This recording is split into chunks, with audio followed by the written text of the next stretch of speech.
Hello friends, welcome to రుచి వంటిల్లు. ఈరోజు మనం బీరకాయ కూర ఎప్పుడూ చేసుకునేలా కాకుండా చాలా టేస్టీగా ఎలా తయారు చేసుకోవాలో చూద్దాము.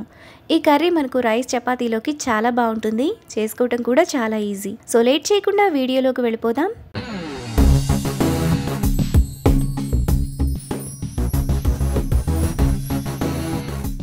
ముందుగా ఈ కర్రీ చేసుకోవడానికి స్టవ్ మీద ప్యాన్ పెట్టుకొని 1/2 టేబుల్ స్పూన్ ధనియాలు, 3 లవంగాలు, చిన్న దాల్చిన చెక్క, 2 టేబుల్ స్పూన్ల ఎండు కొబ్బరి ముక్కలు వేసుకొని మీడియం ఫ్లేమ్లో ఫ్రై చేసుకోవాలి. ధనియాలు ఎండు కొబ్బరి వేగిన తర్వాత స్టవ్ ఆఫ్ చేసుకొని కొద్దిగా చల్లారనివ్వాలి. ధనియాలు కొబ్బరి కొద్దిగా చల్లారిన తర్వాత మిక్సీ జార్లోకి వేసుకోవాలి. ఇప్పుడు మిక్సీ జార్ మూత పెట్టుకొని మెత్తగా మిక్సీ వేసుకోవాలి. ఇలా వేసుకున్న తర్వాత అందులో 8 వెల్లుల్లి రెబ్బలు వేసుకొని ఒకసారి తిప్పుకోవాలి. మసాలాను ఈ విధంగా వేసుకున్నాక పక్కన పెట్టుకోవాలి. తరువాత స్టవ్ మీద ప్యాన్ పెట్టుకొని అందులో 2 టేబుల్ స్పూన్లు ఆయిల్ వేసుకోవాలి.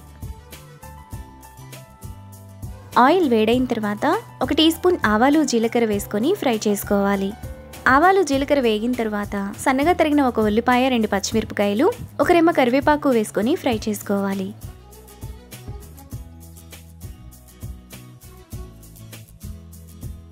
ఉల్లిపాయలు కూడా వేగిన తర్వాత 1/2 కిలో బీరకాయను పైన చెక్కు తీసి ఇలా చిన్న చిన్న ముక్కలుగా కట్ చేసుకొని వేసుకోవాలి.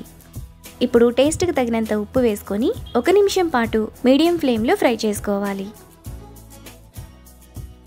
1 నిమిషం తర్వాత బీరకాయ ముక్కలు మనకు ఈ విధంగా కొద్దిగా మగ్గిపోతాయి. ఇప్పుడు 1/2 టీ స్పూన్ పసుపు, 1 టీ స్పూన్ కారం వేసుకొని మీడియం ఫ్లేమ్లో కారం అంతా పట్టేలా కలుపుకోవాలి.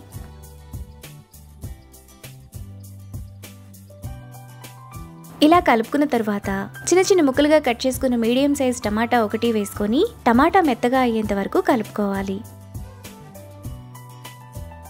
టమాటా ఇలా మెత్తగా ఉడికిపోయిన తర్వాత ముందుగా మనం మిక్సీ వేసుకున్న పొడి వేసుకొని మరో నిమిషం పాటు మీడియం ఫ్లేమ్లో బాగా కలుపుకోవాలి.